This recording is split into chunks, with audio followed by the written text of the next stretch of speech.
If we speak about the Kabbalistic path, a person studying Kabbalah undergoes different states. It's a complicated path, and the person is nervous and so on. And you say that thus the Kabbalist needs support from the family and a certain environment. So, what do you do if the family does not support the Kabbalist? It's not good. It's only for very strong people, where one is in a state where his environment is hostile towards him. That's not for us. It's not for our generation. It's not for us, the weak, the small.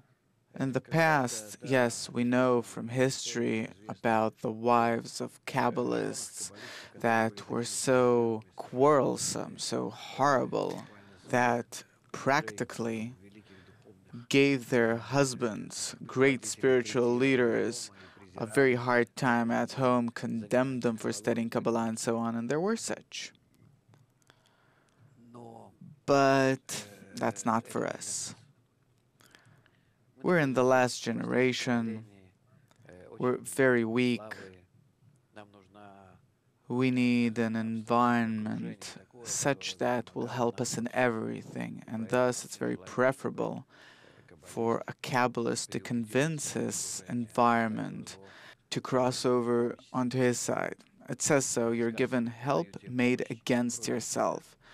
So that against nonetheless doesn't have to be so much against that it would neutralize you or lead you astray. But there are many people that stumble upon this problem regularly. Either they change their environment, which pretty radically changes their lives.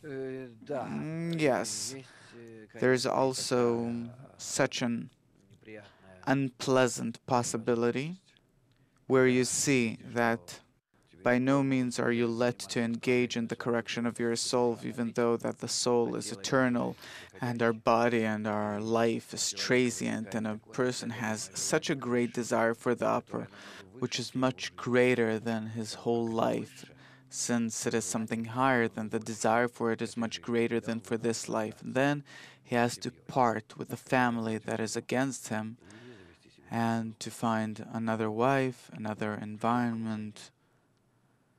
So, no, in our times, it's not a problem at all. It's not only because of Kabbalah, every second person is getting divorced and remarrying, and